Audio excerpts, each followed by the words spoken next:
Assalamualaikum warahmatullahi wabarakatuh.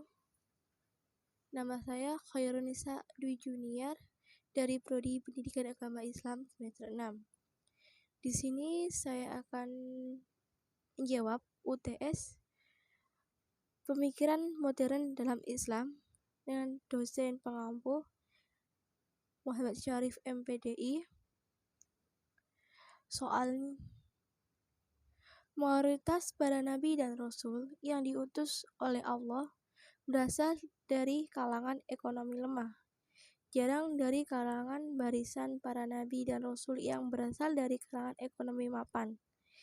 Kendati pun secara garis keturunan mereka berasal dari nasab orang-orang mulia dan terhormat. Pertanyaannya ada 2 pertanyaan di sini. Yang pertama, jelaskan pemikiran Anda apa hikmah di balik ketentuan Allah tersebut.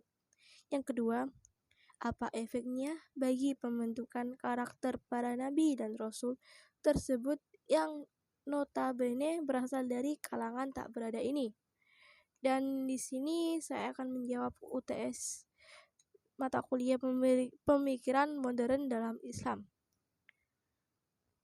Di sini saya akan menjelaskan kehadiran nabi dan rasul, di antaranya manusia bukan tanpa alasan. Semuanya memiliki tujuan tersendiri untuk dilakukan memenuhi tugas dari Allah SWT. Pada dasarnya, tidak semua manusia mampu mempertahankan dan mengikuti fitrah amanah ketika di dunia akan bertemu dengan hal-hal duniawi dan melainkan janjinya kepada Allah. Sama dalam kandungan ketika keinginan terpenuhi. Manusia bisa saja memahami keguncangan jiwa dan mengalami gangguan secara fisik seperti stres, membuat hal-hal yang jahat dan yang lainnya. Karena itulah Allah mengutus Rasulnya sebagai suri tauladan umat manusia. Rasul bertugas menjalankan dan menjelaskan cara hidup yang benar sesuai dengan fitrah. Aturan ini disampaikan Rasul dengan kata lain. Allah SWT mengutus para nabi serta rasul untuk menyampaikan wahyu kepada umat muslim. Wahyu ini bisa berupa huruf mushaf atau risalah dan lainnya. Hikmah di balik ketentuan Allah atau fungsi nabi dan rasul menurut Al-Quran, yaitu yang pertama menjadi saksi. Mengutus nabi serta rasul untuk menjadi saksi atas hidup orang-orang beriman dan amalan yang mereka lakukan. Selain itu, nabi dan rasul juga menjadi keingkaran orang yang beriman. Allah SWT menyampaikan risalah.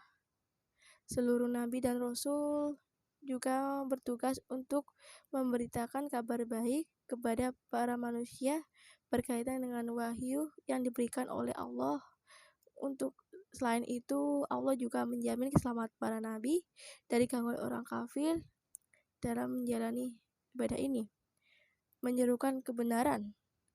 Bertugas nabi berikutnya adalah mengajak manusia untuk bertaubat dari segala dosa. Nabi dan Rasul juga berupaya untuk membimbing manusia untuk kembali ke jalan yang benar, membacakan ayat suci. Semuanya Nabi serta Rasul bertugas untuk membaca ayat-ayat suci yang telah diwahyukan Allah.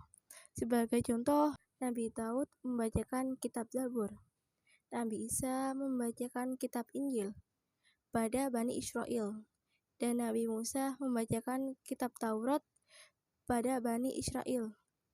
Adapun hikmah diutusnya para rasul dari kalangan manusia adalah agar umat manusia mampu dan sanggup memahami risalah yang dibawanya, berinteraksi langsung dengannya.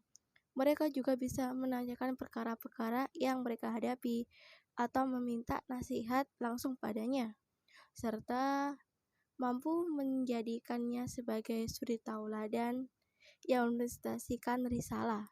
yang dibawanya pada kehidupan mereka sehari-hari. Karena pada saat Rasul dari kalangan para malaikat dan jin, maka tidak lain bagi umat manusia untuk menjadikan suri tauladan atau panutannya, dikarenakan perbedaan sifat dan visi mereka.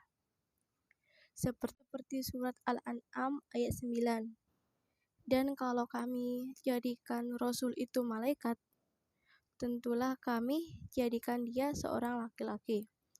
Dan kalau kami jadikan dia seorang laki-laki, tentulah kami meragu-ragukan atas mereka apa yang mereka ragu-ragukan atas diri mereka sendiri.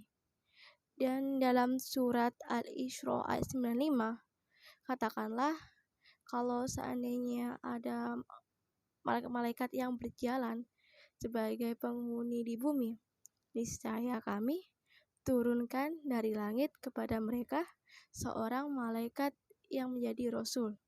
Jadi hikmah di ketentuan Allah ini adalah sebagai suri tauladan atau panutan bagi manusia, panutan bagi kita sebagai manusia, mencontoh suri tauladan para nabi kita, Nabi Muhammad SAW.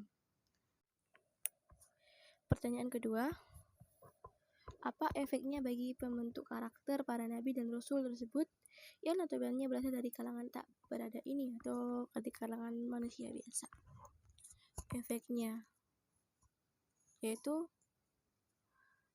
rendah hati, selalu bersimpati, jangan mudah marah, bersabar, dikasih uji coba oleh Allah, sabar,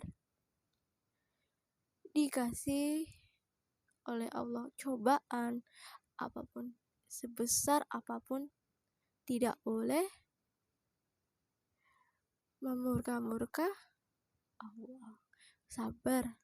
Dari efeknya yang dari kehidupan sehari-hari kita, contohlah sifat suri tauladan Nabi, sabar, amanah, fatona, terus mencontoh sifat-sifat Nabi. Wassalamualaikum warahmatullahi wabarakatuh.